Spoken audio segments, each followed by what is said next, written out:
Simultaneous elections, one nation, one election. It has again come back with a bang. The COVID committee report on elections, simultaneous elections, is approved by the cabinet, I think yesterday, and the government wants to take it forward.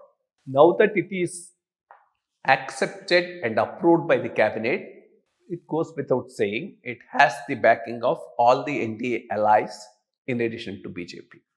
But problem may come with other parties since this cannot be implemented without necessary constitutional amendments for which the NDA requires cooperation from other parties.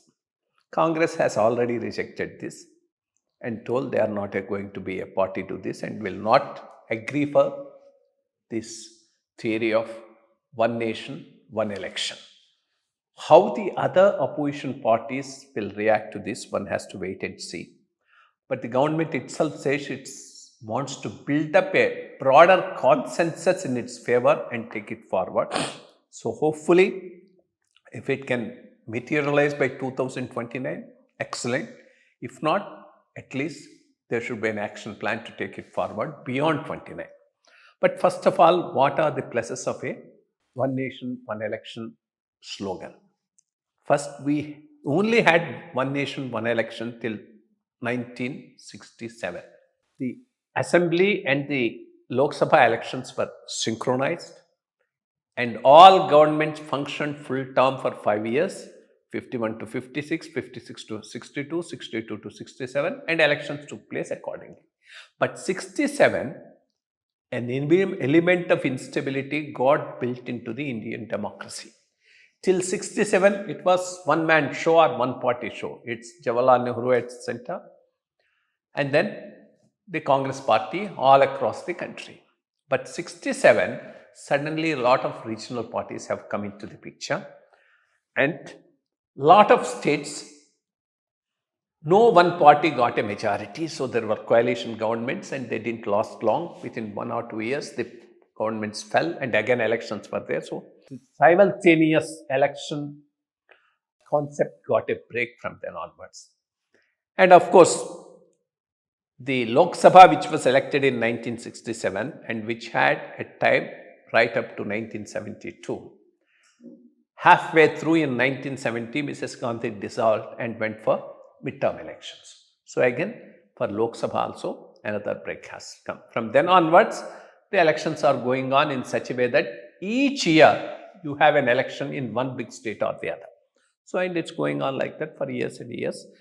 And this feeling that a simultaneous election is a better alternative is always there, and there were law commission reports and others who have made study and recommended this. But finally, it's now getting the due attention it required with reference to the COVID committee report.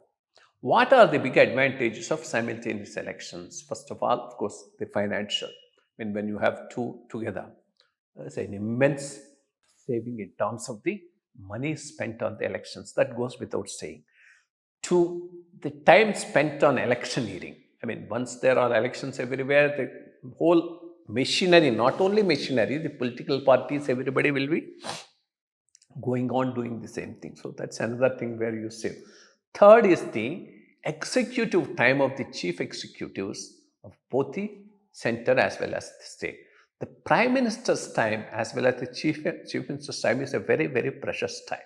And if it is taken away on a continuing basis with electioneering for months together, that will have a telling effect on administration.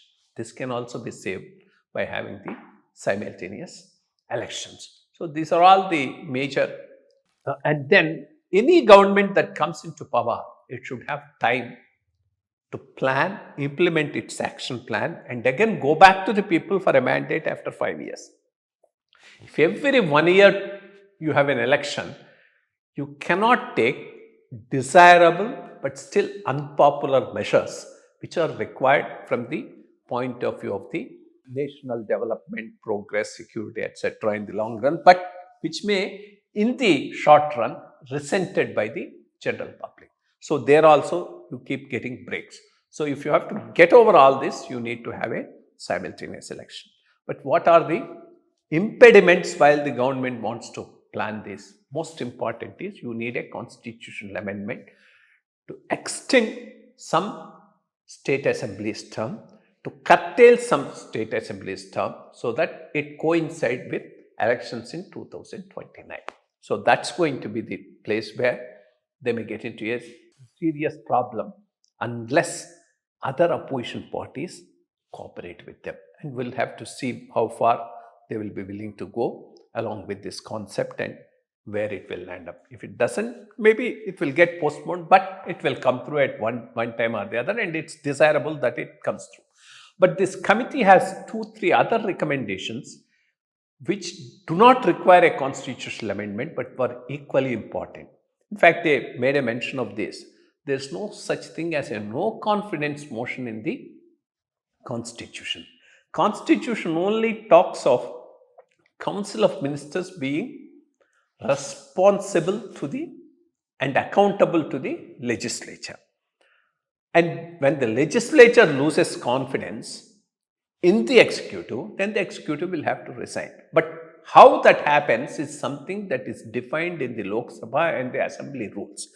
The Lok Sabha and Assembly rules provide a provision for the no confidence motion, but not the Constitution. Here, the alternative concept that they have given, they have studied the German constitution and taken it from there, is constructive no confidence motion. Don't say, I don't have confidence in you until I can say this person can replace you. Unless there is a consensus on who is going to replace, there cannot be a no confidence motion. If the rule is amended like that, that will ensure when somebody puts in a no confidence motion, it goes with an alternative leader with necessary support who can take that place. Otherwise, the no confidence has no meaning. So, if this is adopted, at least to that extent, midterm elections can be avoided. This is one good thing that they have suggested. The second thing is, today, any MLA or an MP who dies in office, when you conduct by-elections, his tenure is for the remainder period only. Maybe 2 years, 3 years, then he goes. Why should a similar thing not be there when between 2-5 years, an election is forced either on the Lok Sabha or on the Assembly? Then the tenure should only be for a period of whatever is left, 2 years or 3 years. Then synchronization automatically takes place. These two, if they are adopted, they feel in future also the possibilities of synchronous elections going astray will not be there, because even in case you extend and you curtail and hold elections together, there is no guarantee that this type of a thing does not come back at a later date of time. So, to prevent that, they have given this suggestion. Let's hope, a better sense would prevail and all parties will come together and vote for this. If not, maybe if not by 2029, maybe by 34 or so, BJP would be able to ensure that there are simultaneous elections in this country which are required and good for the polity. Thank you.